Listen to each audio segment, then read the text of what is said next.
প্রিয় দর্শক, সবাইকে স্বাগত জানাচ্ছি এনটিভি নিয়মিত স্বাস্থ্য বিষয়ক আয়োজন স্বাস্থ্য প্রতিদিন অনুষ্ঠানে। আপনাদের সাথে আছি আমি ডাক্তার সামিউল আওয়াল স্বাক্ষর। প্রতিদিনের মতো আজও আমরা একটি গুরুত্বপূর্ণ বিষয় নিয়ে কথা বলবো। আজ আমাদের আলোচনার বিষয় ডেঙ্গু সচেতনতা। এই গুরুত্বপূর্ণ বিষয়টি নিয়ে আলোচনা করবার জন্য আজ আমাদের সাথে স্টুডিওতে উপস্থিত রয়েছেন একজন বিশেষজ্ঞ চিকিৎসক। চলুন দর্শক, অনুষ্ঠানের শুরুতে পরিচিত হয়ে আসি আমাদের আজকের অতিথির সাথে।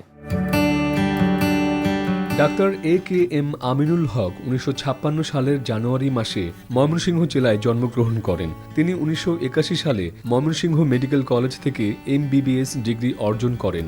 এরপর তিনি চিকিৎসা বিজ্ঞানে উচ্চতর FCPS ডিগ্রি লাভ করেন। বর্তমানে তিনি আনোয়ার খান মডার্ন মেডিকেল কলেজের মেডিসিন বিভাগের অধ্যাপক হিসেবে কর্মরত। স্যার, আপনাকে স্বাগত জানাচ্ছি আমাদের আজকের এই আলোচনায়। ধন্যবাদ আপনাকে। স্যার, আমরা জানি যে বাংলাদেশে আসলে একটি নির্দিষ্ট সময়ে ডেঙ্গুর এক ধরনের প্রকোপ আমরা দেখতে পাই।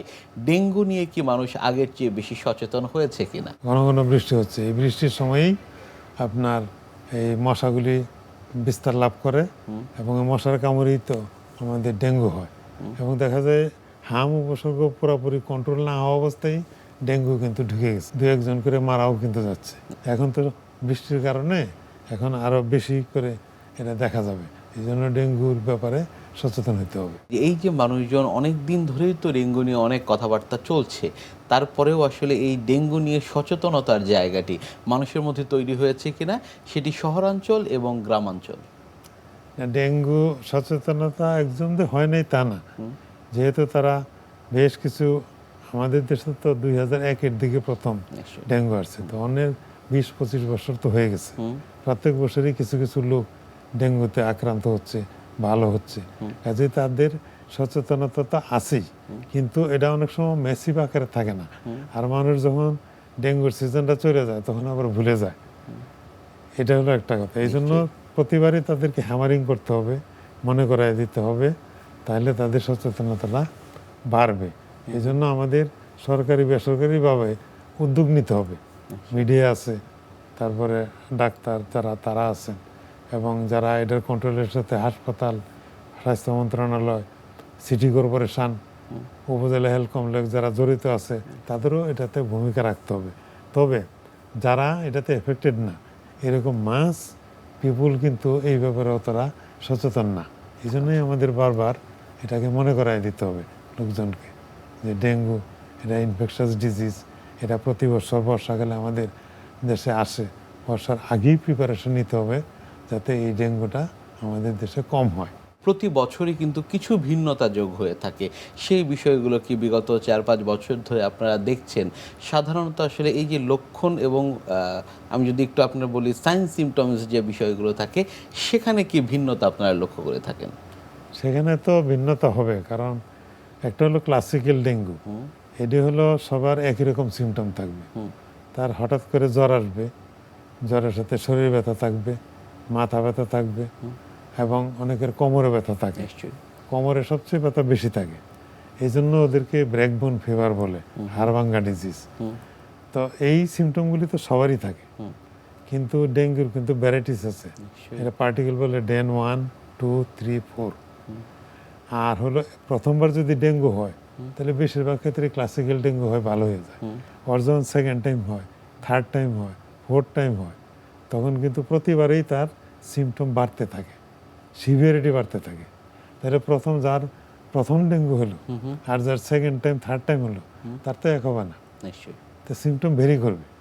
এবং যত তীব্র হবে তার কমপ্লিকেশনগুলি, এমনি তো সর্দি জ্বরের মতো ভালো হয়ে যায়, টেরি পায় না অনেক, কিন্তু যাদের কমপ্লিকেশন হয় তাদের সমস্যা, প্রেশার কমে যায়, ব্লিডিং হয়, চোখে ব্লিডিং হয়, নাকে হয়, মুখে হয়, প্রস্রাব পায়খানার সাথে ব্লিডিং হয়, এগুলো তো সিরিয়াস। তো এই সমস্ত সিরিয়াস সিমটমগুলির ব্যাপারেও কিন্তু তাদের সচেতন থাকতে হবে। যদি কমপ্লিকেশনের দিকে যাওয়া শুরু করে তখনই কিন্তু তাকে হাসপাতালে ভর্তি করতে হবে, তাহলে দেরি হয়ে গেলে তখন দেখা যায় যে চিকিৎসা করে আর পেশেন্টকে সেভ করা যায় না। তাহলে তো সচেতন লাগবে, কারণ আমাদের দেশে তো স্ক্রিনিং সিস্টেম নেই।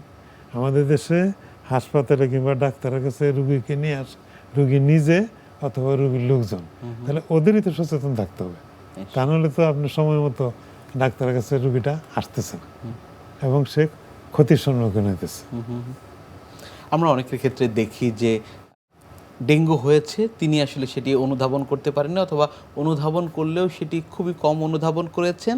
আবার অনেকের ক্ষেত্রে এটি দেখি যে ডেঙ্গুর প্রভাবটি তার উপর অনেক বেশি হয়েছে।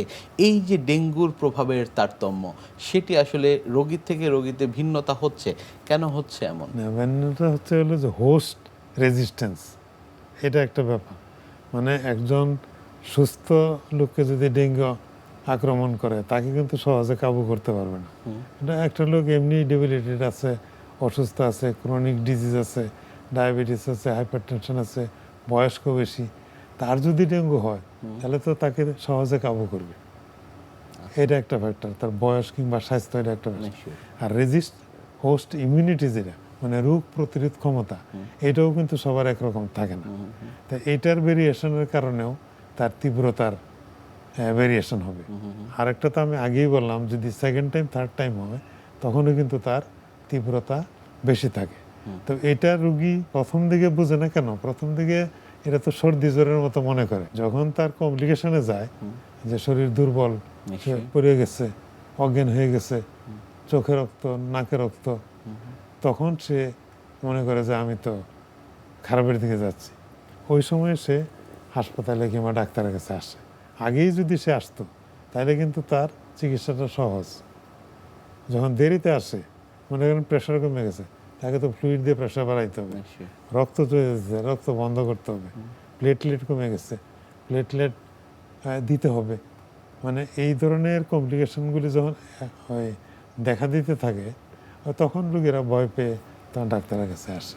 কিন্তু আগে আসা উচিত, এই জন্যই সচেতনতা দরকার। নিশ্চয়ই। কোন সময় আসলে চিকিৎসকের শরণাপন্ন হবেন এই ডেঙ্গু রোগীরা? ডেঙ্গু রোগী তো প্রথম জ্বরটা কিন্তু 3 দিনের মধ্যেই ভালো হয়ে যায়, এরপরে একটা গ্যাপ দেয়, আবার জ্বর আসতে পারে। এই জন্য এটা স্যাডেল ব্যাক ফিভার বলে। তো সেকেন্ড টাইম যখন জ্বর আসলো, তখন তো আবার 1-2 দিন গেলে প্রায় 5 দিন, এরকম যদি জ্বর ডিউরেশন বাড়তে থাকে, তখনই তাকে ডাক্তারের কাছে যেতে হবে। আচ্ছা। এটা গেলো একটা। আর যে কোনো ধরনের কমপ্লিকেশন, মনে করেন র্যাশ আসলো, ইচিং হলো, তার মাথা ব্যথা কমতেছে না, ম্যালেজ কমতেছে না, তাহলেও তার ডাক্তারের কাছে যাইতে হবে। কারণ ইন্টারনাল যে সমস্যাগুলি, তার যে ফ্লুইড ফুসফুসে জমছে কিনা, অ্যাবডোমেনে জমছে কিনা, প্রেশার কমে গেছে কিনা, এটা তো রোগী বোঝে না। এটা ডাক্তার যখন তাকে এক্সামিন করবে তখন সে বুঝবে। নিশ্চয়ই। এই জন্যই সচেতনতা দরকার এবং আর্লি স্টেজে আসা দরকার।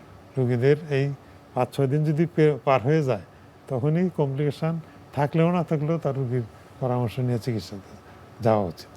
ডেঙ্গু থেকে আসলে জটিলতাগুলো কি কি হতে পারে? 2টা জটিলতা সবচেয়ে বেশি, ডেঙ্গি শক সিনড্রোম নিশ্চয়ই। আর ডেঙ্গি হিমোরেজিক সিনড্রোম। মানে যদি প্রেশার কমে যায় তাহলে এটা সিরিয়াস। তার প্রেশার যদি মেনটেন না করতে পারে, সেটি আসলে রোগীরা বুঝবে কিভাবে যে তার দুর্বলতা প্রেশার লাগবে। কমে যাচ্ছে? প্রেশার কমে গেলে এমনিও কিন্তু ডেঙ্গু বাদ দিয়েও যদি মনে করেন, অনেকের প্রেশার কমে গেলে কি হয়, দুর্বল লাগে, তার মাথা ব্যথা করে, সে কোনো কাজে ইন্টারেস্ট পায় না, নিশ্চয়ই। আগ্রহ পায় না, কাজ করতে গেলে তার উইকনেস বেড়ে যায়। মানে এই সমস্যাগুলি থাকবে। যদি ডেঙ্গু রোগীর থাকে তাহলে বুঝতে হবে যে তার প্রেশার কমে গেছে। আর হিমোরেজটা তো এটা তো ভিজিবল, চোখে রক্ত যাক, নাকে মুখে, এটা তো সে দেখে। কাজে হিমোরেজটাতে কিন্তু সে তাড়াতাড়ি হাসপাতালে আসে। নিশ্চয়ই। এটা কিন্তু কিছুটা সেফ, বাট হাইপারটেনশনটা কিন্তু সেফ না। এই প্রেশার ফুল করে গেলেই তার মৃত্যুর সম্ভাবনা বেশি, সে বুঝতে পারে না। আমরা অনেক সময় অনেক রোগীর ক্ষেত্রে দেখি যে ডেঙ্গু হয়েছে, পরবর্তীতে চোখ লাল হয়ে রয়েছে। সেটিকেও কি আসলে আমরা ডেঙ্গুর কোনো এই যে জটিলতার কথা বলছিলেন সেগুলোর মধ্যে অন্তর্ভুক্ত করতে পারি কিনা? আসলে এই যে চোখ লাল হয় যেটা, এটাতে কিন্তু অত ভয় পাওয়ার কিছু নাই, কারণ এগুলো হলো সুপারফিশিয়াল ব্লিডিং। ইন্টারনাল ব্লিডিং হলো সর্বনাশ।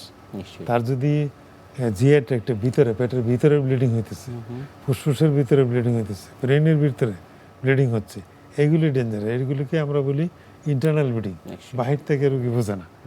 আর সুপারফিশিয়াল ব্লিডিং, যে র্যাশ আসলো, চোখ একটু লাল হইলো, নাক দিয়ে 1-2 ফোঁটা রক্ত পড়লো, তো গালের ভিতরে, এগুলি কিন্তু অত ডেঞ্জারাস না।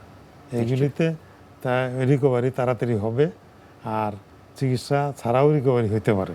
আমরা নর্মাল যে চিকিৎসা দিই, স্যালাইন, প্যারাসিটামল, তাতেই কিন্তু রিকভারি হবে। বাট ওই কমপ্লিকেশনগুলি, ইন্টারনাল ব্লিডিং, যদি রোগী টের না পায় ব্লিডিং তো হইতেই থাকবে।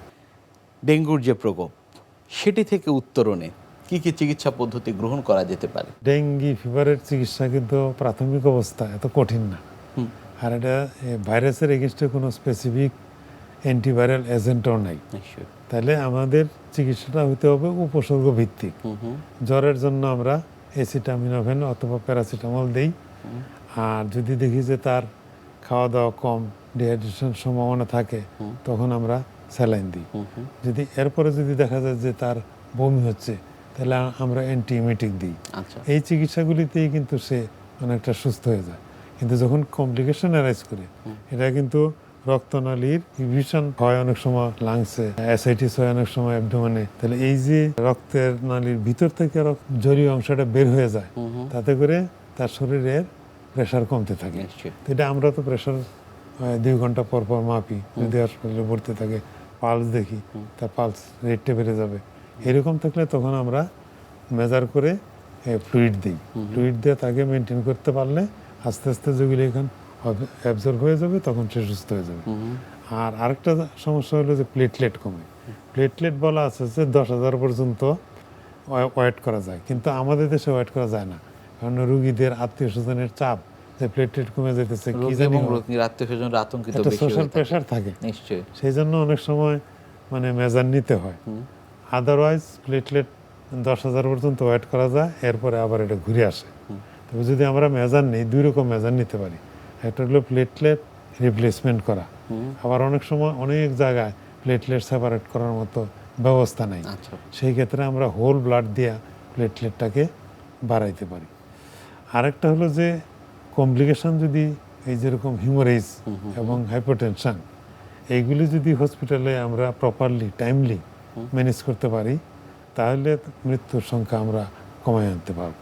আরেকটা হলো যে ফেব্রাইল পিরিয়ড, যে 2-3 দিন পরে জ্বর কমে যায়, রোগী মনে করে তো আমার জ্বর ভালো হয়ে গেছে, কিন্তু এই যে প্লেটলেট কমা, র্যাশ আসা, ইচিং হওয়া, সবই হয় কিন্তু জ্বর কমার পরে। এই জন্য জ্বর পড়ার কমেই কিন্তু ডেঙ্গু রোগী হলো আশঙ্কাজনক। কিন্তু রোগী মনে করে যে আমি তো ভালো হয়ে গেছি, 2-3 দিন গ্যাপ দিয়ে কিন্তু আবার জ্বর আসে। তো এই ফেব্রাইল পিরিয়ডটাকে রোগীকে বুঝাইতে হবে, আগেই ব্রিফিং করতে হবে যে আপনার জ্বরটা কমে যাওয়া মানে আপনি সুস্থ হয়ে গেছেন তা না, আপনার আরও 2-3 দিন অপেক্ষা করতে হবে। তখন ব্লাড টেস্ট করে দেখতে হবে যে তার প্লেটলেট কমছে কিনা। যদি প্লেটলেট কমতে থাকে, যদি ব্লিডিং হতে থাকে, যদি প্রেশার কমতে থাকে, তখন তার ওই অনুযায়ী তার ব্যবস্থা নিতে হবে। ডেঙ্গুর র্যাশ সেটি আসলে কতদিন পর্যন্ত স্থায়ী হতে পারে এবং ডেঙ্গুর র্যাশের জন্য কি করণীয়? র্যাশে হয় কি, র্যাশ তো আসলে লাল দাগ, অনেক রোগী কিন্তু এটাকে কোনো পাত্তাই দেয় না, কিন্তু অনেক রোগীর সাথে ইচিং হয়। আবার অনেক রোগী ভয় পাওয়া যায় যে আমার সারা শরীর লাল লাল দাগ পড়ে গেছে, এটাই র্যাশ। এটা ইউজুয়ালি 3 দিন পরে হয়। প্রথম যে 3 দিন জ্বর থাকে তখন হয় না, 3 দিন পরে জ্বরটা যখন কমে যায় তখনই র্যাশ আসতে থাকে এবং সাথে ইচিং আসতে থাকে। তো এই র্যাশটা আসলে খারাপ না, কারণ তার তো রিকভারি স্টেজে আসলে। তখন আমরা যদি ইচিংয়ের জন্য অ্যান্টিহিস্টামিন জাতীয় কোনো ওষুধ দিই, ইচিংটা তার কমায় দিতে পারি, তাহলে 2-3 দিনের মধ্যে এই র্যাশ ডিসঅ্যাপিয়ার করবে, ভালো হয়ে যাবে। ডেঙ্গুর এই বিষয়গুলো নিয়ে আপনার কাছ থেকে আমরা আরও জানবো, তবে তার আগে আমাদের এই অনুষ্ঠানে একটি নিয়মিত সেগমেন্ট হচ্ছে বিভিন্ন খাদ্যের পুষ্টি গুণাগুণ সম্পর্কে আমাদের দর্শকদের জানিয়ে দেয়া। প্রিয় দর্শক, দেখছেন স্বাস্থ্য প্রতিদিন। কথা হচ্ছিল খুব গুরুত্বপূর্ণ একটি বিষয়, ডেঙ্গু সচেতনতা নিয়ে। অনুষ্ঠানে এ পর্যায়ে দেখে নেব বিভিন্ন খাদ্যের পুষ্টি গুণাগুণ সম্পর্কে আমাদের পুষ্টিবিদের কাছ থেকে। ডেঙ্গু জ্বরে যে খাদ্যাভ্যাস, সেই খাদ্যাভ্যাসটা কিন্তু খুব ইম্পর্টেন্ট। যাদের ডেঙ্গু হয়ে গিয়েছে তারা অলরেডি জানেন ডেঙ্গু জ্বরে কতটা ক্লান্ত হয়ে যান। ডেঙ্গু নিয়ে অনেক সচেতন থাকতে হবে স্বাভাবিক জীবনযাপনের জন্য। আপনাদের সবাইকে বলবো যে ডেঙ্গুর ব্যাপারে আপনারা সবাই জানেন যে ডেঙ্গুর পানি যদি জমে থাকে সেই পানিতে ডেঙ্গি হয়। আপনি যদি ময়লা আবর্জনা থাকে ঘরের চারপাশে তাহলে কিন্তু মশা আসতে পারে, এবং সন্ধ্যার পরে জানালাগুলো আটকে রাখবেন যাতে আপনি কোনোভাবেই ডেঙ্গুর মশা দ্বারা আক্রান্ত না হন। এবার আসেন, ডেঙ্গু জ্বর যদি হয়ে যায় তাহলে আপনার হোম রেমেডি কী হবে, কী ধরনের খাবার আপনি খাদ্য তালিকায় রাখবেন। খেয়াল রাখতে হবে প্রত্যেকটি জ্বরে আপনার ওজনের 7 কিলো ক্যালোরি করে কিন্তু আপনার কিলো ক্যালোরি প্রত্যেকটা মানুষের জন্য বেড়ে যায় জ্বর হলে। যতটা খাবার খাচ্ছিলেন তার সাথে ক্যালোরি বাড়িয়ে দিতে হবে। আপনি তো এমনি খেতে পারছেন না, তাহলে খাবার কিভাবে খাবেন? জ্বরে মুখে রুচিটা কমে যায়। সেক্ষেত্রে আপনাকে বলবো বারে বারে খাবার খেতে হবে, লিকুইড জাতীয় খাবারগুলো খেতে হবে, ফ্লুইডের পরিমাণ বাড়িয়ে দিতে হবে। বিকজ যদি আপনি ডিহাইড্রেটেড হয়ে যান, জ্বরে যদি আপনি খাবার না খেতে পারেন, তাহলে আপনার রোগ প্রতিরোধ ক্ষমতা আরও ধীরে ধীরে কমে যাবে এবং আপনি দ্রুত সুস্থ হওয়ার পরিবর্তে অসুস্থর পরিমাণ আরও বেড়ে যাবে। এক্ষেত্রে প্রোটিনের রিকোয়ারমেন্ট অনেক বেশি থাকে। যাদের ডেঙ্গু আছে বা ডেঙ্গু হয়েছে তাদের ক্ষেত্রে ভিটামিন সি রিকোয়ারমেন্টটাও বেড়ে যায়। যদি মেইন মিল খেতে না পারেন তাহলে ছোট ছোট করে 2 থেকে 2.5 ঘন্টার গ্যাপে একটু লিকুইড ফর্মেট খাবারগুলো রাখেন, যাতে করে আপনার যেই অপর্যাপ্ত ক্যালোরিগুলো আছে সেগুলো ফিল আপ হয়ে যায়। আপনি প্রত্যেকদিন আপনার খাদ্য তালিকায় চিকেন স্যুপ রাখবেন, তার ভিতরে অবশ্যই যেন গার্লিক ক্লোভস থাকে অথবা আপনি জিঞ্জার যেন থাকে, সেটি অবশ্যই দেখতে হবে। তাছাড়া আপনি খেতে পারেন পমিগ্রেনেট জুস, অরেঞ্জ জুস, মাল্টা জুস। এইগুলো আপনার খাবারের তালিকায় রাখলে তার ভিতরে আপনার প্লাটিলেট কাউন্ট যদি কমও থাকে ইনক্রিজ হয়ে যাবে। এছাড়া আপনি প্রত্যেকদিন আবার আপনার খাদ্য তালিকায় ইলেকট্রোলাইটস ব্যালেন্স রাখার জন্য কোকোনাট ওয়াটার বা ডাবের পানি রাখতে পারেন। ডাবের পানি খেলে আপনি যদি দুর্বলতাও অনুভব করেন তাহলে সেই ডাবের পানিতে electrolyte sodium and potassium both কিন্তু রেস থাকে ডাবের পানিতে, আপনি শারীরিকভাবে বেটার ফিল করবেন। আপনি আপনার খাদ্য তালিকায় প্রত্যেকদিন একটু মেথি পানি রাখতে পারেন। মেথি পানি কি করবে, আপনার যদি প্লাটিলেট কাউন্ট কম থাকে সেটাও ইনক্রিজ করে দিবে। এছাড়া আনতে পারেন পালং শাক। পালং শাক বা স্পিনাচ আপনি স্যুপ করে খেতে পারেন, একটু স্যালাডের মধ্যে দিতে পারেন, এর সাথে একটু নাটস নিতে পারেন, একটু মিক্সড করে আপনি যদি ওই যে আনারের কথা বলেছিলাম জুস, আনারের যদি জুস না নিয়ে আপনি যদি আনারটাকে সরাসরি নিয়ে নেন, একটু ফ্রুট সালাদ করে, fruit salad and fruits mix সালাদটা কিন্তু অনেক ভালো কাজ করে আপনার ডেঙ্গু পেশেন্টের জন্য। এতে মুখের রুচিটা ব্যাক করে, এর ভিতরে ভিটামিন এ থাকে, আয়রন থাকে, আপনার ভিটামিন সি থাকে।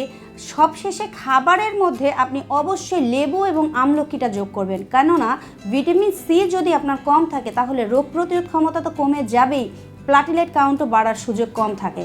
এছাড়া আপনি যা খেতে পারেন সেটা হলো ভিটামিন বি কমপ্লেক্সযুক্ত খাবার। ভিটামিন বি কমপ্লেক্সযুক্ত খাবারের জন্য আপনি ভাতটাকে একটু রেড করে নিতে পারেন, মানে লাল চালের আটা বা লাল চালের যদি ভাত এগুলো যদি খাবারে নিয়ে আসতে পারেন তাহলে ভিটামিন বি কমপ্লেক্সের অভাবে কিন্তু আপনার দুর্বলতা ফিল হয়।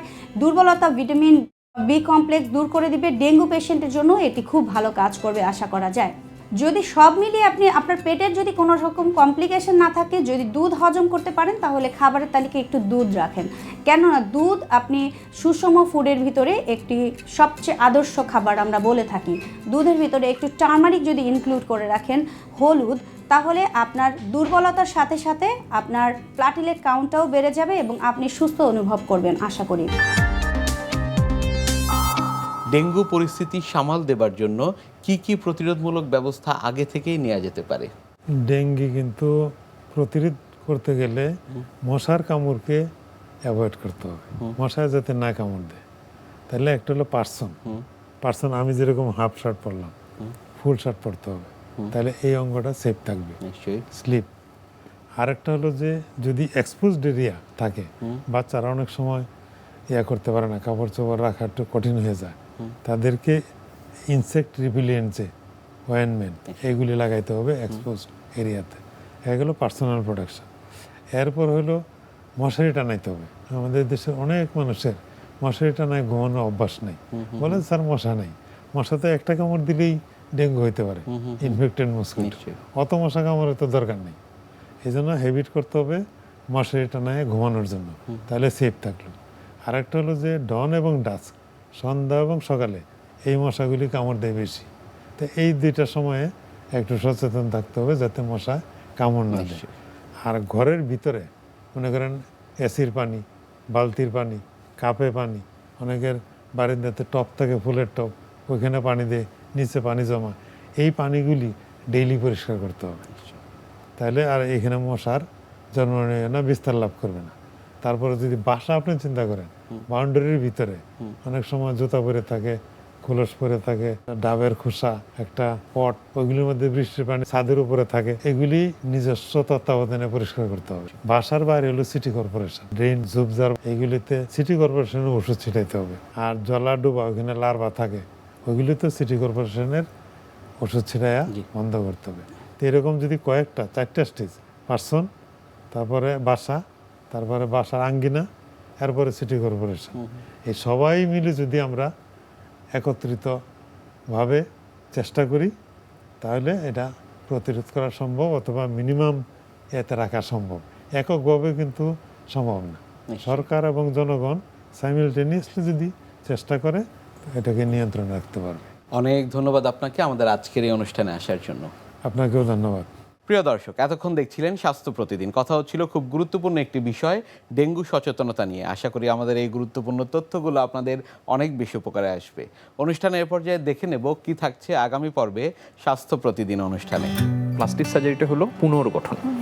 পুনর্গঠন সবারই লাগে, বিশেষত বাচ্চাদের এই জিনিসটা খুব বেশি জরুরি, কারণ হলো যে তাদের বিভিন্ন ধরনের শারীরিক সমস্যা থাকে, বিভিন্ন ধরনের টিউমার হতে পারে, শরীরে বিভিন্ন জন্মগত ত্রুটি হতে পারে, এবং কাটা ছিঁড়াও আছে, এবং তাছাড়া আরও অনেকগুলা শারীরিক সমস্যা থাকে যেখানে কিন্তু আসলে প্লাস্টিক সার্জারি দরকার হয়। এই কারণে কিন্তু পেডিয়াট্রিক প্লাস্টিক সার্জারি কিন্তু আলাদা একটা স্পেশালিটি বা সুপার স্পেশালিটি হলো দেশের বাহিরে। তা আমাদের দেশে যেহেতু এখন অ্যানেস্থেশিয়ার ডেভেলপমেন্ট অনেক হয়েছে এবং প্লাস্টিক সার্জনের সংখ্যা বেড়ে গিয়েছে। বিশ্বের যে কোনো প্রান্ত থেকে যে কোনো সময় আপনাদের পছন্দের অনুষ্ঠান স্বাস্থ্য প্রতিদিন দেখতে ভিজিট করুন আমাদের পূর্ণাঙ্গ ওয়েব পোর্টাল www.ntvbd.com-এ। এছাড়া এনটিভির সব জনপ্রিয় অনুষ্ঠান ও খবরের আপডেট পেতে ভিজিট করুন আমাদের ইউটিউব চ্যানেল ও ভেরিফাইড ফেসবুক পেজে। আজ এখানেই শেষ করছি, আগামীতে আবারও দেখা হবে। সে পর্যন্ত আপনারা সবাই ভালো থাকুন, সুস্থ থাকুন, এনটিভির সাথেই থাকুন। আল্লাহ হাফেজ।